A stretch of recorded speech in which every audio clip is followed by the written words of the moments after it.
ازل کے لیے، تمام حمد ہے اس خالق ازل کے لیے، سکون جھیل کو دیتا ہے جو قبل کے لیے۔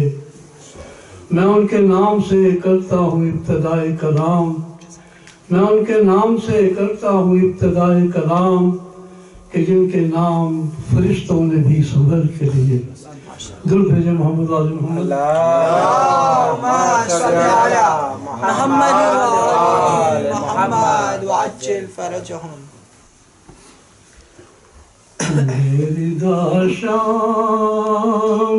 کی گلیوں سے گزر زینب کا، میری داشام کی گلیوں سے گزر زینب کا، پشت عابد پہ تحریر سفر زینب کا، گر پڑا خاک پہ عباس کا سر مقتل میں، گر پڑا خاک پہ عباس کا سر مقتل میں، نوک نیزہ سے نہ دیکھا گیا سر زینب کا، نوک نیزہ سے نہ دیکھا گیا سر زینب کا، اور لشکر شام کی تیغوں میں گرا ہے اکبر، لشکر شام کی تیغوں میں گرا ہے اکبر، چھپ گیا کتنی گھٹاؤں میں کمر زینب کا، چھپ گیا کتنی گھٹاؤں میں کمر زینب کا، اور لاش اکبر سے لپٹ کر یہ ہوا کہتی تھی، کس نے زخمی کیا برچھی سے جگر زینب کا، کس نے زخمی کیا برچھی سے جگر زینب کا، یہ الگ بات کہ محفوظ رہا دین رسول، یہ الگ بات کہ محفوظ رہا دین رسول، یہ الگ بات کہ لوٹا گیا گھر زینب کا، یہ الگ بات کہ لوٹا گیا گھر زینب کا، اور خون شبیر کی ہر بوند کا مکروز بشر، خون شبیر کی ہر بوند کا مکروز بشر، اور خون شبیر ہے مکروز مگر زینب خون شبیر ہے مکروز مگر زینب اور گونجے گا ابھی عرض و سما میں محسن اور گونجے گا ابھی عرض و سما میں محسن ماتم ابن علی کا ہے اثر زینب کا ماتم ابن علی میں ہے اثر زینب کا بیردہ شام کی گلیوں سے گزر زینب کا پشت عابد پہ ہے تحریر سفر زینب کا پشت عابد پہ ہے تحریر سفر زینب کا درود بھیجو محمد اللهم صل على محمد وآل محمد وعجل فرجهم محمد وآل محمد صلوات اللهم صل على محمد وآل محمد for the long life of Sayyidina Abu Hussain Shah and for his health, please recite aloud salawat. اللهم صل على محمد وآل محمد وعجل فرجهم آ گئی بنت علی ماشاءاللہ بیردہ ہاتھ بندھے بھرے بازاروں میں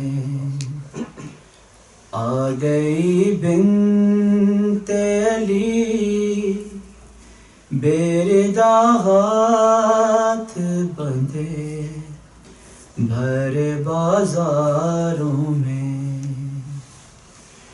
جس کو سورج نہ کبھی دیکھا تھا رو رہی ہے وہ گناہگاروں میں آ گئی بنت علی بیردہ ہاتھ بندھے بھرے بازاروں میں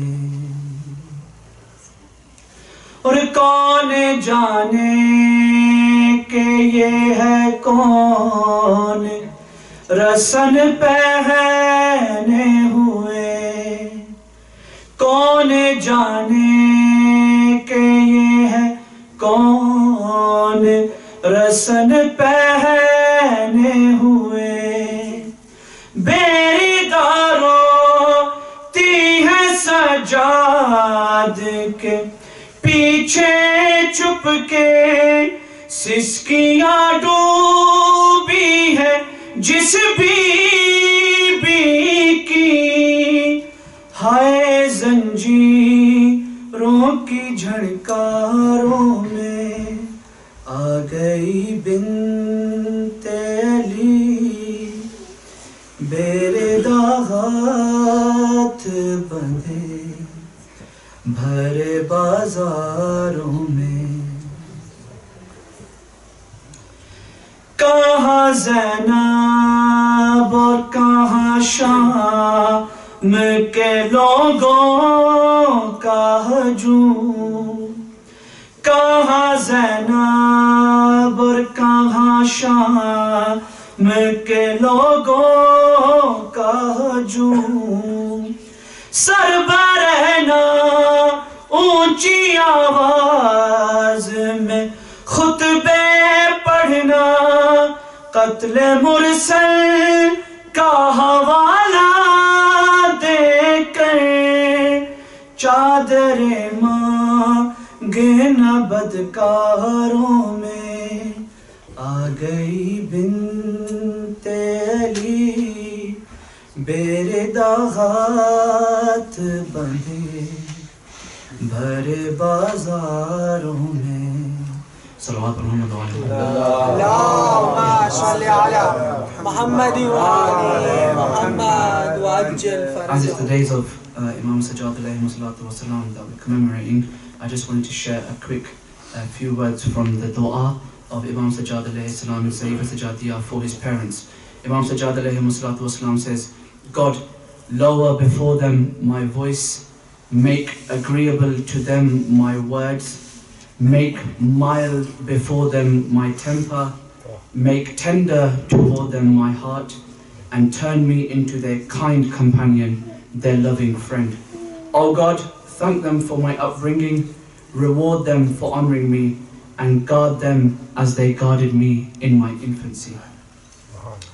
Upon that, I would like to welcome the respected Sheikh Saleem Bimji to the minbar to recite the zikr of Muhammad Ali Muhammad alayhi salatu wa salam. Awaz buland salawat. Allahumma salli ala Muhammad wa ali Muhammad wa ajil farajah. Nare takbir, Allahu Akbar, Nare risalat, Ya Rasulullah, Nare Haidari, Ya Ali, Nare khushnudi Muhammad wa ali Muhammad blantar salawat. Allahumma salli ala Muhammad wa ali Muhammad wa ajil farajah.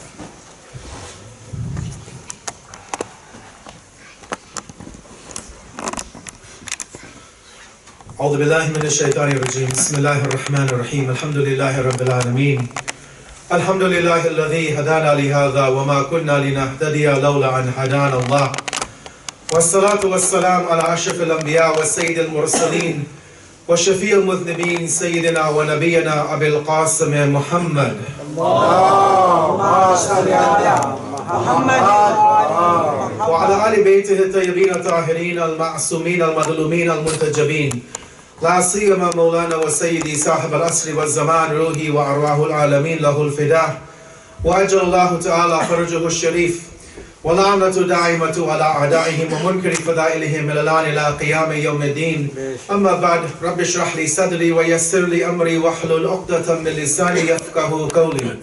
For the hastening of the return of our 12th Imam, Imam al-Hujjah, one salawat upon Muhammad wa Ali Muhammad. Allahumma salli ala Muhammad.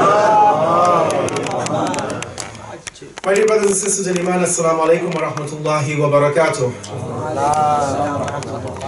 This evening, as we continue in the topic on the life of the fourth Imam and the supplications, and more specifically, the goal of these 4 lectures is to try and derive practical life lessons from the context of the supplications of our fourth Imam. As you recall from last night, we went over just a very theoretical introduction about the concept, the physics, as I said, of the dua. How do du'as work in our lives? What is the rationale behind making a dua to Allah? We talked about the fact that if Allah is all-knowing, why would we bother to make du'as? If He knows what we need, why does He not just give it to us automatically? We talked about that. We also tried to address some of the theological and some of the challenges or thoughts which come into our mind in relation to the du'as. And I should mention before we move forward that obviously whatever I had mentioned last night is really just the tip of the iceberg in order to better understand the concept and the physics of the du'as within our life. I had pointed you to a book called Uddat Da'i. This is a very important book to go through. It's available also in English, and I'm sure it's available locally, that it's probably available to be purchased. It's probably one of the most comprehensive books we have on the concept of dua. I talked about the fact, and I'll just end with this introduction, that the du'as are not just an act to do. They have a prerequisite that we have to follow, just as we have prerequisites for the prayers. We have to have the wudu, the time for prayer, the qibla. There are multiple prerequisites for the du'as as well. And the one point which I wanted to stress before I go into our first analysis of one of the du'as tonight is the fact that the du'as that we have, whether they be from the fourth Imam, or from Rasulullah, or from Amir al-Mu'mineen, or any of the Imams of Ahlul Bayt alayhim as-salam, is the fact that a lot of these are there for us to, what I mentioned last night, is to build our own capacity. They're not necessarily that Allah will shower things upon us when we make a dua. Right? It's not that we make a dua, Ya Allah, give me rizq, and that money will fall from the sky. A lot of the du'as, when you look at them and when we analyze them, we will see that the role of the dua is to change our way of thought. Right? I'll give you one example and I move on. In the month of Ramadan, we gather together to recite dua al-iftatah, correct? Beautiful dua from our 12th Imam. In the context of the du'as, and there's a lot of short little supplications we recite. There's a short supplication that we continuously read where we begin, Allahumma adkhil ala ahli al-qubur as-surur.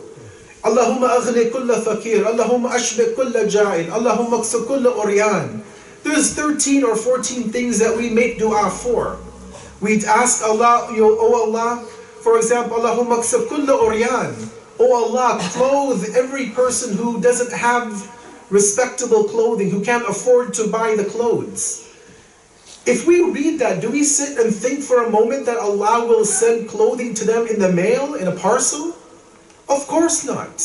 When we say Allahumma, for example, fukka kulla asir, Allah, allow every prisoner to be relieved or freed from their prison. Allah is not going to open the door of their prison cell and allow them to walk out. These kinds of supplications are for you and I to realize our role in what we have to do.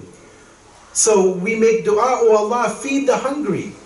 But the hunger will only be fed by you and I when we reach into our pocket and we feed the hungry on the street. When we say Allahumma, for example, oh Allah, clothe those who have no clothing. Allah won't reveal or send down a pair of pants and a shirt. Allah wants you and I to give the money or go and buy the clothes and send it maybe overseas or find local people and clothe them who can't afford these basic necessities of life. So the dua is not just a magical potion or a spell that we read it and Allah will begin to shower things upon us or the needy. These are ways for you and I to realize our responsibility. And in that same vein, when we ask Allah to increase our rizq, our sustenance, our wealth, our provision, we realize that we have a right, or we have an obligation to use the wealth that Allah gave us back into the society that we live in. And so I want to just leave us with that as I go to the first dua tonight. For all of us to appreciate that the dua is for us to have a shift in our own mind, for us to be able to build the capacity within ourselves, that what we are praying for, that we actually become the conduits. We become the agents of change within our society.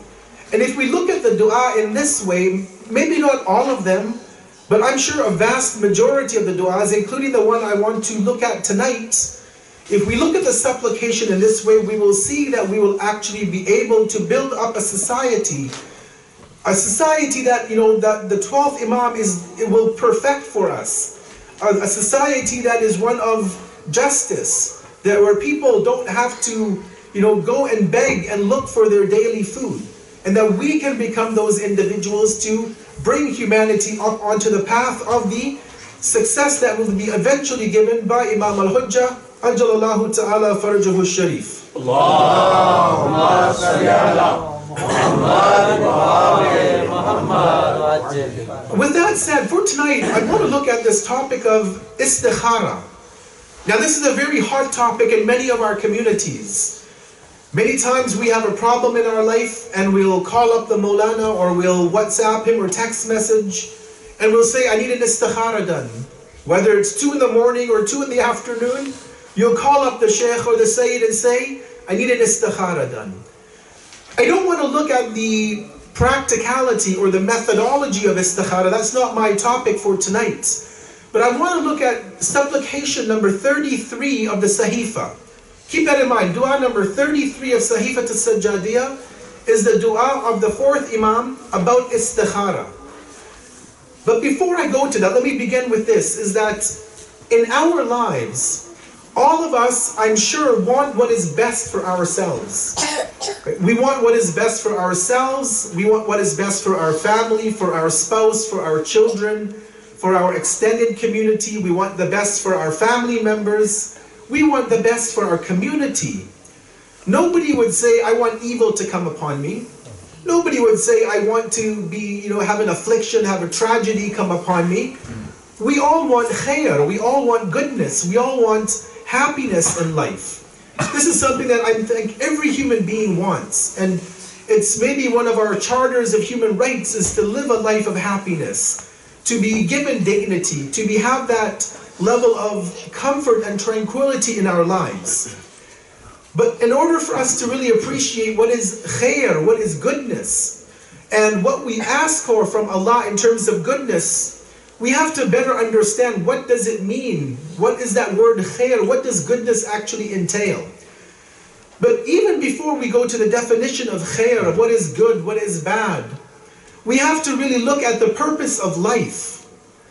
Why did Allah put you and I on this earth? It's a lengthy discussion. I don't think I have time to go into the entire reason and rationale why Allah put us here. But to sum it up in a few of the ayat, we see that Allah tells us that this life, you and I coming on earth, our father Adam and Eve alayhim salam, being put on earth, and this generation after generation continuing for maybe thousands of years, it's not that we can live a life of luxury and comfort and ease. Allah tells us, for example, in the Quran in Surah Al-Mulk, after He says, Bismillahir Rahmanir Rahim, تبارك الذي بيده الملك وهو على كل شيء قدير الذي خلق الموت والحياة ليبلوكم أيكم أحسن عملا. Allah says He created death and He created life. And look at the order. Allah says death and then life. I don't want to look at the commentary, but think about that. And look at the commentary. Why does Allah start with creating of death? Because you and I, we think death to be annihilation, to be non-existence. But Allah says He created death and He created life, not so you and I could drive a nice Lexus or BMW or Merc, to live in a big home. He says to see which one of you, ayyukum ahsanu amalan. Which of you is the best in actions? Not aktharu amalan, not most actions. It's not about how much you give in charity. It's with what niyyah, what is your intention? It's not how much namaz, how much salat you pray. It's with what intention you pray it. Are you praying it to show to the community that mashallah, I can stand for namaz al-shab, I can pray the long surahs of the Quran, I know all of these beautiful rituals and rites. It's not about quantity. Anytime Allah never says that Islam is a religion based on quantity. Even the numbers, we don't play a numbers game in religion. We don't say because we are the majority of the Muslim community we're on the right path. Do we say that? Look at Karbala, it was what, 100 people against 30,000. If the majority is right, then they were on the right. But we know that أَكْثَرُهُمْ لَا يَعْقِلُونَ, majority of people don't think. أَكْثَرُهُمْ لَا تَشْكُرُونَ, majority of people don't thank Allah. So Islam is never about the majority religion. Islam is never about quantity. It's always a religion of quality. What is the quality of our worship? What is the quality of our submission to Allah? We look at other ayat, just to go through this very quickly, to just briefly understand our role in creation. In other verses, Allah will tell us that وَمَا خَلَقْتُ الْجِنَّ وَالْإِنسِ إِلَّا لِيَعْبُدُونَ, that I did not create the jinn and the human being except to engage in my worship. And the Imams of Ahlul Bayt would say that ya'budun here means ma'rifat, to have the ma'rifat of Allah, to know Allah, to get to a level of recognition of our Creator. Ultimately, as we see that our purpose on earth is not to live a comfortable life. If we get it, alhamdulillah. If we don't get it, alhamdulillah. Right? Rasulullah would say in every state he would find himself in, alhamdulillah ala kulli hal. Whether I'm hungry, alhamdulillah. If I'm fed, alhamdulillah. If I have money in the bank, alhamdulillah. If I'm broke, alhamdulillah. Right? Life is not about ease, about comfort. It's about an examination that Allah put us all here for. And an examination, as all of you have been to school, some of you are still in school, you'll know that the examinations don't stop. You'll learn a few things in the beginning of the school year, you'll have an exam. You'll learn a bit more, you'll have an exam. You'll continue through primary, through middle school, you'll get to university, and exams continue. In life, they continue at the workplace.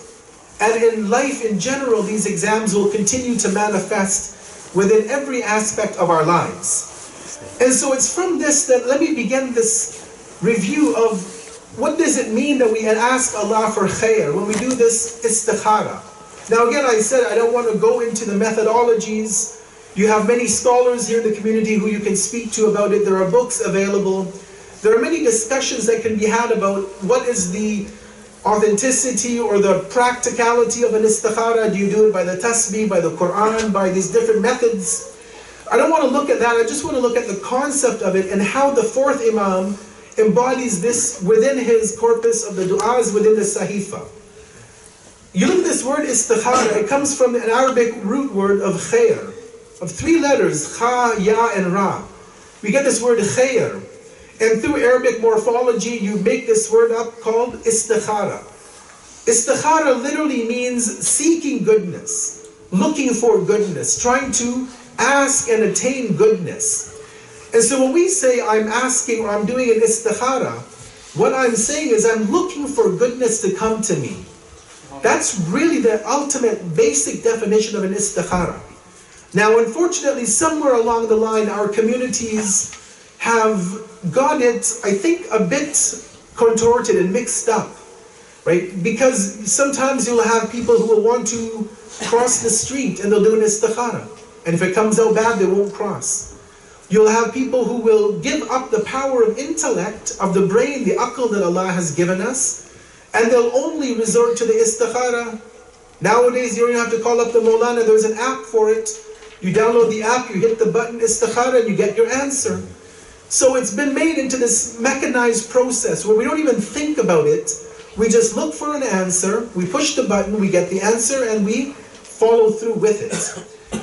We have to appreciate that, first of all, that as I said in the beginning, that good and bad are very difficult terms to define. What does it mean I'm looking for goodness? What does it mean something bad happened to me? Right? We have to appreciate that good and bad are very relative terms based on our frame of reference, based on what we know about Allah, based on our even trust and tawakkul and the level of conviction we have in Allah. Good and bad can change depending on our level of proximity to Allah.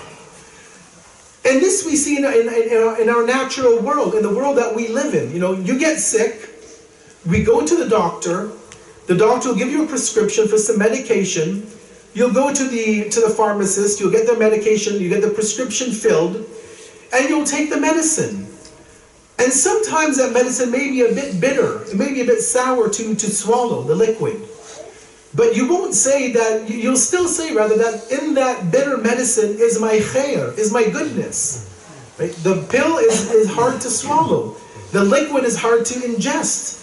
But at the end of the day, you'll say it was bad tasting, but there was good in it. Right? Why? Because the doctor wrote a prescription. We trust the doctor, right? He's gone to school or she's gone to university for 8, 10, 12, 15 years. They know the medication which will cure our ailment. And they say, take this, it'll make you better. And we take their word for it. We do that in the world that we live in. Even though the medicine is bitter, it's sour, it's not going to taste good, we still take it because we're looking for goodness.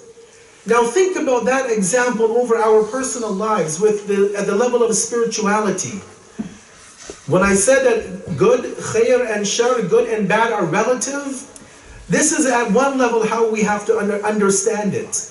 That just because we ask Allah for khair, we do the traditional istikhara, it doesn't mean that there will be no problems in life. There might be some bitterness in that life experience. There may be problems, there may be challenges, but that is a part of life. Allah created us to go through exams. Allah told us you will be put through examination. And the goal of the life is not to have an easy life. As I said, it is to pass the examinations that Allah has put forth for us. Sallu ala Muhammad wa ali Muhammad.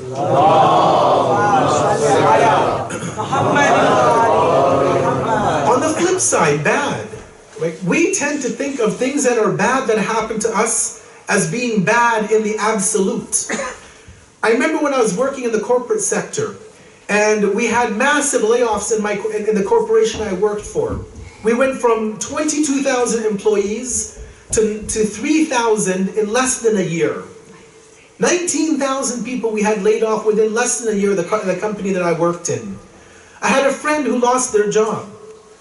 And every time I spoke to them, they would complain. They lost their job. What are they going to do? How are they going to pay their bills? They're out there looking for a job. They can't find a job. What will they do? There are all of this worries and stress and anxiety they were under. They didn't realize that that was that bitter pill they had to swallow. They waited for a month. They waited for 2 months. They got the support from the government. The unemployment insurance was still there. They were applying for jobs. Eventually, they found a job. And after a few months on the job, I got back in touch with them. We were speaking. I asked them, how was your new job? And they said, I couldn't have asked for anything better in my life. I lost that job, but God or nature, they didn't believe in God. They weren't a Muslim. They didn't have this notion of a creator. But they said, I was given a job much better than what I had before. Less hours I'm having to put in, not that much overtime. The pay is better. This is better. The benefits are better. I get this coverage. I get that coverage. Thankfully, I got something better. But at the beginning, it was difficult. That's the point, is that when we look at good and bad in our eyes, we tend to focus on the short term. Remember, I talked about that last night. We live in this world of instant gratification. We want it now. But we have to realize sometimes, many times actually, we can't get things now that we want them. We don't live in the spiritual world, in the metaphysical world with Allah. It's not an instant gratification dunya. Sometimes you have to plant the seed and wait for it to grow. You lose your job, but you know what? A better job will come up.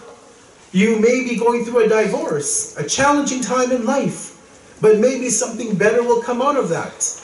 We're all faced with challenges. The goal here, though, in this point, is to realize that good and bad are relative. We should never look at what we're in as the absolute. Whether it's good or whether it's bad, we have to really be people who can look at the big picture, step back a bit, analyze the situation, and try to understand what Allah is doing for us. Because Allah only wants good for us.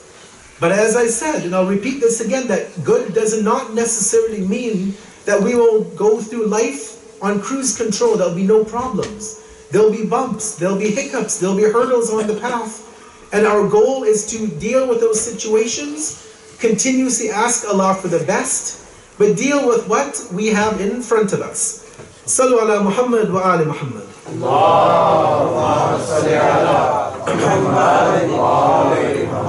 Allah speaks about this a few times in the Quran. I'll give you just one example tonight. In chapter number 2, Surah Al-Baqarah, Allah shows us that you and I as human beings, we never look at the big picture. We're looking at things at a very, very simplistic level, right?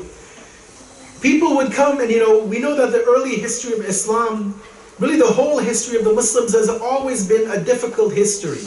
Whether Rasulullah was in Mecca in those first 13 years, people were against him, they insulted him, they mocked him, they called him names, they physically assaulted him when he went to Ta'if, for example. When they went to Medina, the attacks increased in their severity, in their number. So the Prophet and the early Muslims never had it easy. And one of the things that they were told to do after the hijrah, after migration, was that jihad might become a necessity. Jihad here, the minor jihad, to actually fight against the opponents of the religion. And nobody likes war. As Muslims, we are the first people who are the opponents of war. We are a religion, Islam itself means peace. It comes from the root word of peace. We're a religion of peace. We don't condone the terrorism, the indiscriminate acts of violence that happen here or anywhere in the world. We're not we're not people who condone violence and terrorism. We are absolutely abhor it. And we should always speak out against it.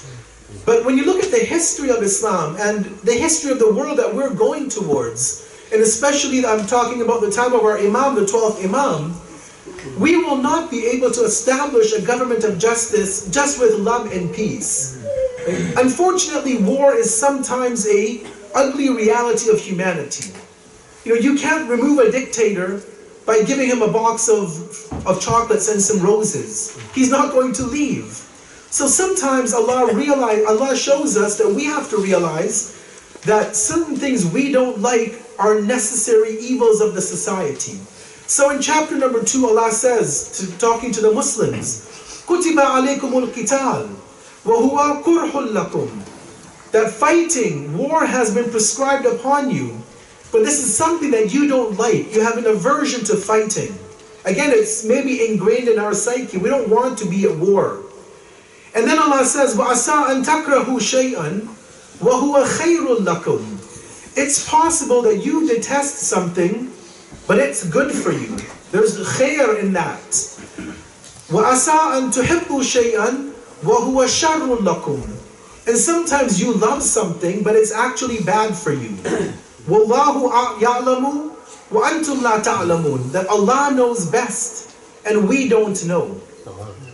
Ultimately, keep that in mind. Allah knows best, and we don't know. How many times we've seen this in our personal lives? Something bad happens, we get upset. And then at the end of the day, we see a complete change. And we're like, wow, if I had just been patient a bit more, I would have weathered the storm and gone through my difficulties. So this is a verse to keep in mind. It's about war, but look at our personal lives. Sometimes Allah does something in His wisdom. We talked about that last night within the introduction to the concept of du'as, that sometimes difficulties come upon us, and we make du'a for a change in our lives. But we should realize that sometimes something happens, we don't like it, but it's better for us. It makes us stronger. It makes us more determined. It makes us more ready to challenge the world and take on the challenges and become successful at even greater levels. Sallu ala Muhammad wa ali Muhammad. Allahumma salli ala Muhammad wa ali Muhammad. So what does it mean when we say we want to do an istikhara? Right? Again, we'll call up the Sheikh or the Maulana, we'll use the app on our phone, or we'll go to the website there and we'll click the istikhara button and get the response. But what does it mean that I want to do an istikhara? Again, as I said, that istikhara literally means seeking goodness from Allah. I'm looking for Allah to guide me to what is good. There's a few stages, so maybe I'll try to touch upon them tonight. But the first thing to realize is that this concept of the dua, or the concept of istikhara, as I said, is coming to us from dua number 33 of the 4th Imam. So right at the top of it, we realize that istikhara is a dua to Allah. We're asking Allah for something. Just like we say, Allahumma rizukni rizqan, and we ask Allah for a spouse, and we ask Allah for children, and we ask Allah for all of these things. We also, in the words of the 4th Imam, we ask Allah for goodness to be something that comes to us. So istikhara, the dua, is literally asking Allah for a dua. It's also a form of tawassul. It's resorting to Allah. It's touching into Allah's power. It's asking Him. It's telling Allah that I don't know what is really the best for me, and so I leave it up to you to guide me to what is best in my life, and I leave whatever happens in your hands, because ultimately we are trusting our entire life to Allah. One of the things, however, that we have to realize as well is that this tool that we have of the istikhara, like I talked about last night, the dua as a tool, it's a tool that we have to be careful of how we use it. It can't be something that's misused. It can't be something that's used just for trivial things. And it also has to be a tool that we better appreciate and understand the logic behind it. Again, I've said that sometimes there's people who, without even thinking about something, they'll do the istikhara. Should I marry this person? Let's do the istikhara. Should I open this business? Let's do the istikhara. Should I go on a vacation? Let's do the istikhara. Should I go for hajj? It's wajib. I have the money. Should I do it? Let me do an istikhara. There are times when maybe it's valid, but there are times, and by your comments, by your amusement, you know that this is not the way to use this dua that Allah has given us, right? Just to give you an example is that of marriage. Many times people will come, and I've had this so many times, they'll say that, can you do an istikhara for me? My daughter wants to marry a person, and I want you to do an istikhara. We think that that answer will be a yes or a no, and it will be the definitive outcome of the marriage. Regardless of the fact that an istikhara is really the third stage of the process, we have to realize that it doesn't give the answer in terms of what we should and should not do. So as a practical example, this happened to us many, many years ago, that somebody was getting married within our community. And the boy went to the family of the girl. They met, the family of the girl met the boy. They discussed, they talked to him a little bit. And the relatives, the guardians of the girl, they didn't like the boy too much. He had a bit of an attitude. Even though he tried to play it that he was, straight and he was okay, he was a bit, harsh and abrasive. But they didn't go and ask other people for advice about who this person was. What kind of character does he have? What kind of a person is he outside of the center? And so although the family didn't want their daughter to marry this young man, they said, we'll do the istikhara, whatever happens, we let them get married. Okay. So they bring out the Quran, they do the istikhara, they call the Maulana, he did the istikhara, it came out good. So they got married. Happily ever after? Unfortunately not. They get married, they've been married for a few years, a few children, and he becomes abusive to the wife. Not physically, but he's mentally abusing her, using foul language, insulting her, talking bad to her. Mental abuse is as bad as physical abuse, right? We don't condone it. As Muslims, a spouse doesn't have the right to lay a finger on their spouse. We can't deal with issues in a violent nature. We can't hit our children. These are things that Islam does not condone. But he was violent, he was verbally abusive. And so the parents came back, the guardians came back and said to us, where is the khair? Where is the goodness in their marriage? Maulana said there's an istikhara, it came out good. But he is abusing her. She's dealing with this problem. Where is the goodness in this marriage? Right? Again, it's all relative, good and bad. There's maybe a moral to the story. But ultimately, if they had gone through different channels, they would have had a different outcome perhaps. But maybe in this example, the khair lied in the fact that if she could change his character, if she could change him to becoming a righteous, pious Muslim, keeping away from all of these bad traits, maybe that's where that khair lied, that her ticket to Jannah would be in that, to change a mu'min, to make him a better believer.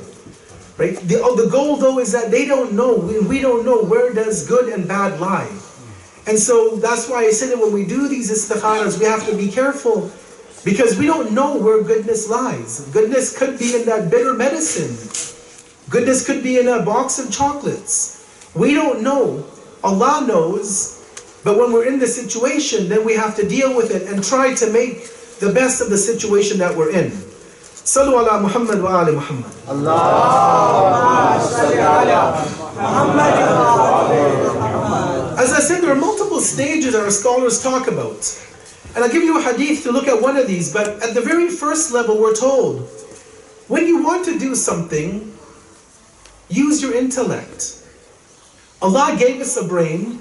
He gave us the power to think, to realize, to rationalize, to look at all of the situation, to weigh the pros and the cons, and then to come up to a conclusion.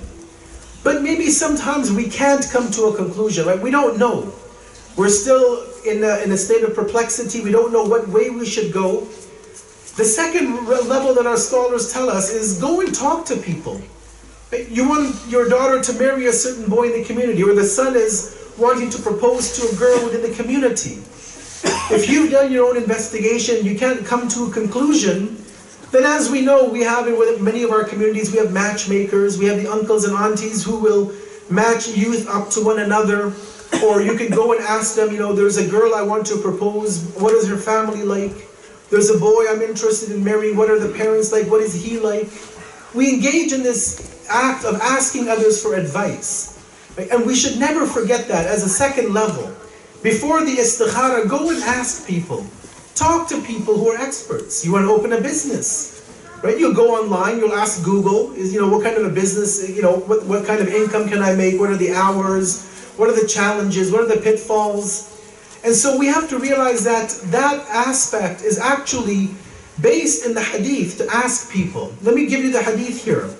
I'll just read the English translation to save time. But the hadith says that when one of you wants to perform a certain task, don't ask anybody else for advice until you first begin by asking Allah.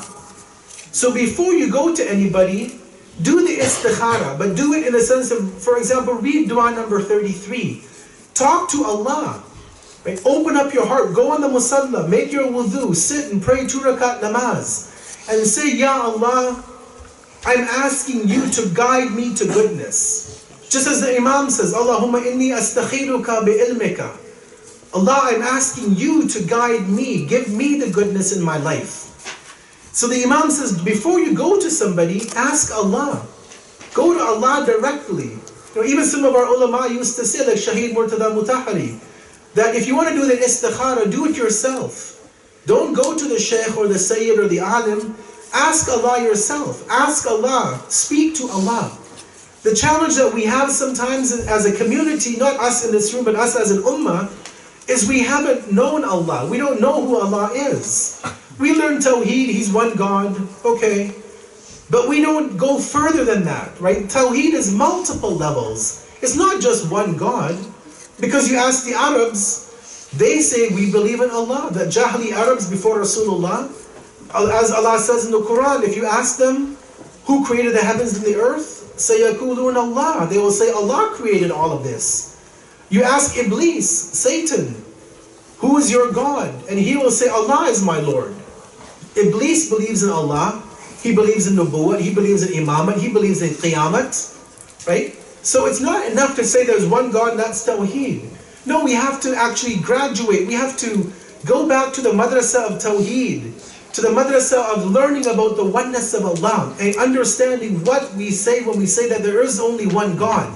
La ilaha illallah is not there's only one God.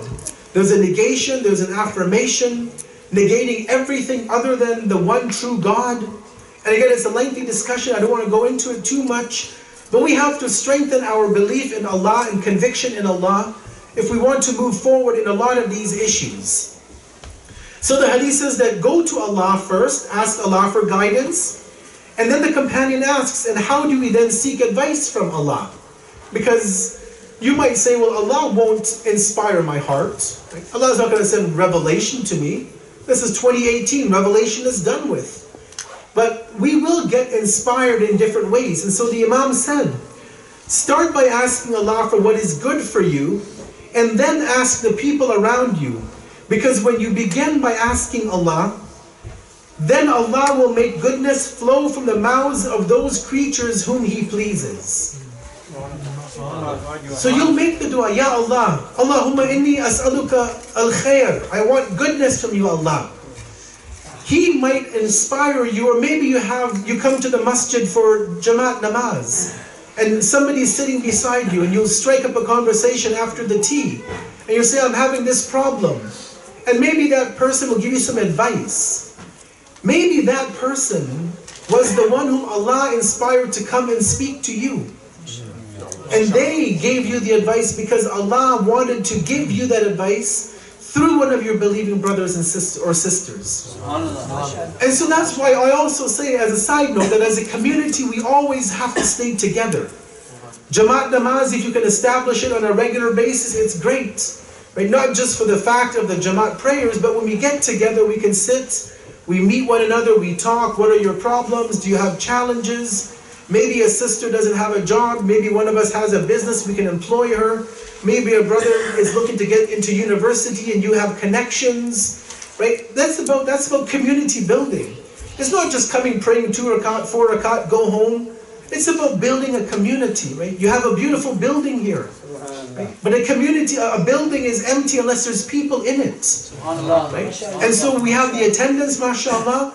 We have to continue it year round, right? Whether there's a speaker or not, whether there's a well-known personality or not a well-known alim, come be a part of the program, take part in it, meet one another, talk to one another, discuss. Maybe you can help somebody out, maybe they can help you out.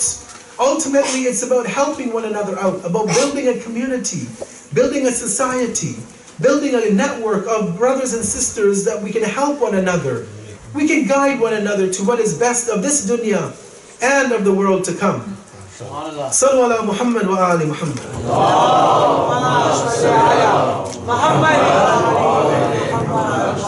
One more salawat upon Muhammad wa ali Muhammad.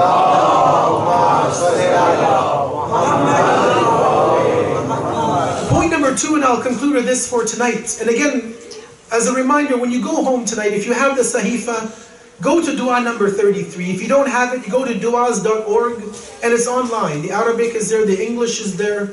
Probably the Urdu is also available online. And just sit and read the translation of the dua if you don't understand the Arabic. Really, just read the translation and see with what love the Imam is talking to Allah about khair, about asking Allah for goodness. And this is an Imam, and I'll get into the Masa'ib.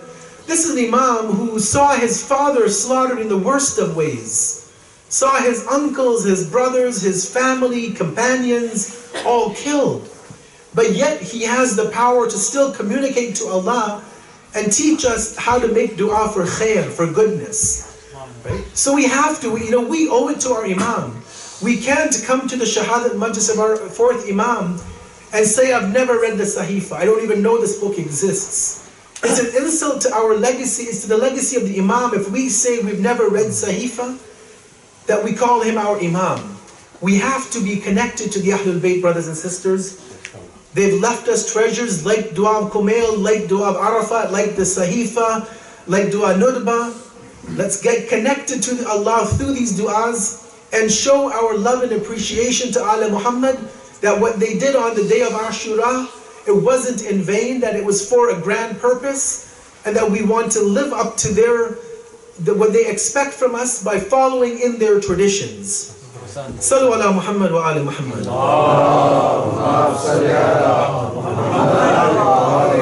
The last point I'll conclude is that khair is one thing, goodness is one thing. But in the hadith we have from the 6th Imam, he says that don't only ask for khair, but ask for afiyah.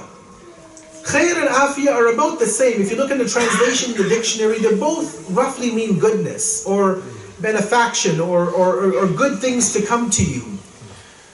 But in the hadith we see that sometimes, as I said in the beginning, that good and bad, which are relative, something that is good for us might become hard for us to actually withstand. And so when we ask for afiyah, we're asking for what is pleasing and positive.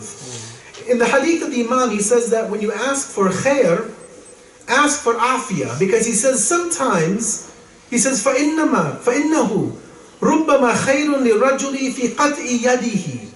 Sometimes goodness for a person lies in him losing his hand. Now you can say, well, how could that be good? I lose my hand in an accident. I lose my leg in an accident. Where is the goodness in that?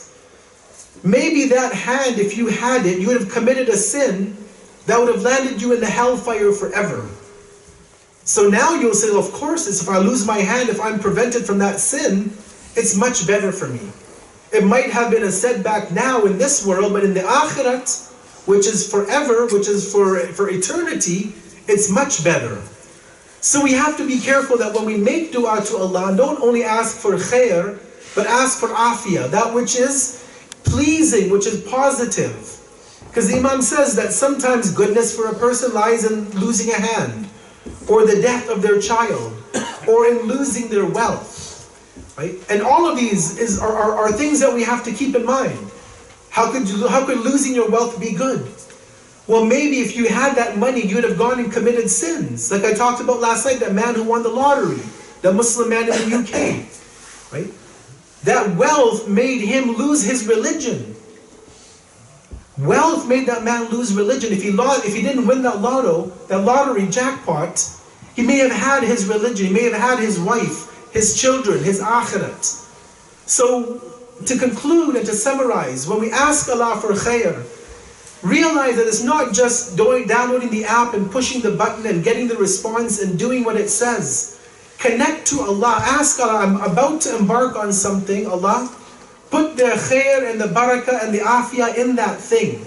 Allow me to see and reap the benefits of what I'm about to embark upon. And if there is a difficulty which is going to come to me in this action, then we ask Allah that we are able to deal with that difficulty. As the dua, if you read it tonight, you'll see that we tell Allah, if there's difficulty in the khair, make it easy for me to traverse through that path. Realizing that, again, that sometimes the medication will be bitter, but the outcomes will be our success, inshallah, in this world and in the world to come. Sallu ala Muhammad wa ali Muhammad. Allahumma salli ala Muhammad. In these last few minutes as I conclude and as we are going through the nights and the days of the shahadat of our fourth Imam, Imam Zainul Abidin alayhi salam, Allahumma salli ala Muhammad. As we know that this was an Imam who, on the day of Ashura, he saw the tragedies of not only the death of his father, but the complete destruction of the body of his father on the day of Ashura. As we know, that day of Ashura, and I'll just mention one or two words before I go to the death of the Imam, that after Abu Abdullah had been killed and the evening was setting in, we're told that Imam Zainul Abidin was in the tent, one of the few tents that was there, and he heard the breaking of bones. And it sounded like dishes or something cracking. When Lady Zainab alayhi salam, the dear aunt of Imam Zainul Abidin, came, and she asked her Imam at that point, "Oh my Imam, what is that noise that I hear in the background? Something breaking in the background." Brothers and sisters, this is where those horses had been primed to trample over the body of our Mawla. When rib after rib after rib of our Imam was being broken into the hooves of those horses, Imam Zainul Abidin turns to his aunt and he says, "Oh my dear aunt, those are the ribs of my father breaking one after the other after the other." We can only imagine what would it have been like for the Imam to see and hear that sound of his father's ribs being crushed under the hooves of those horses. Brothers and sisters, after the tragedy of Karbala, Imam Zainul Abidin never forgot the tragedy of his father. For those 30 some odd years after, when he came back to Medina, he never forgot the tragedy of Karbala. It got to a point when Imam Zainul Abidin would walk into the bazaar in Medina. He would walk by a butcher. He would walk by the butchers, and when they saw the Imam was coming, they would hide and cover the meat. And as the Imam would approach, the Imam would enter a conversation. He would strike up a discussion with the butcher. He would say, "Oh man," he says, "when you slaughter this sheep or this goat, did you feed this animal some water?" And the man would say, "Of course, son of the messenger of God, your grandfather taught us that when you slaughter an animal, give it some water to drink."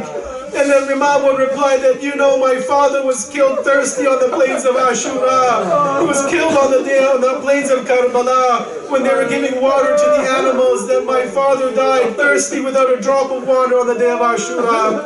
Brothers and sisters, we'll end with this, that when the Imam would go into his acts of worship, he would go into sajda, and one time he was in sajda reciting the dhikr of Allah 100 times, 500 times, 1,000 times. A companion was waiting to talk to the Imam. As the Imam lifted his head from sajda, the companion says, "Yabna Rasulillah," he says, "Isn't this enough? Aren't these tears enough? You've been crying for 30 years, give it up. Forget about the tragedy. How much more will you cry?" And Imam Zainul Abidin would turn to this man and say, "Oh man, don't you know that Nabi Yaqub had 12 sons? He had 12 sons, and Nabi Yusuf had just gone away for a few years. He was still alive, but he was in another land. And it's still Yaqub. In the Quran it says his beard turned white out of grief. He went blind from crying so much for his son Yusuf." He says, "On the day of Ashura, I saw my father, I saw my uncle, I saw my brothers, I saw my family being killed one after the other after the other. How do you think that I can stop crying over my family after what I saw on the day of Ashura?"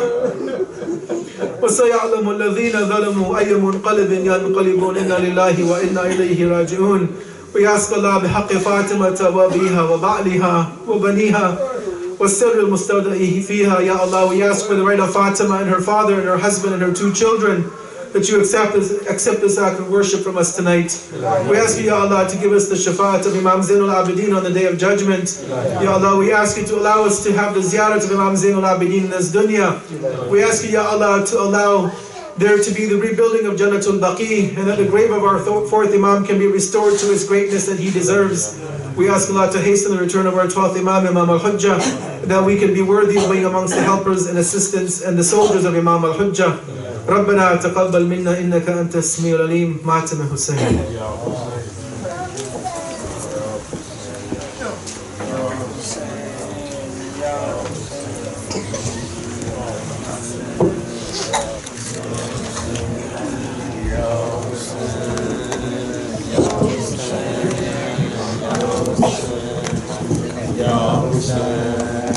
Ya Hussein, Ya Hussein.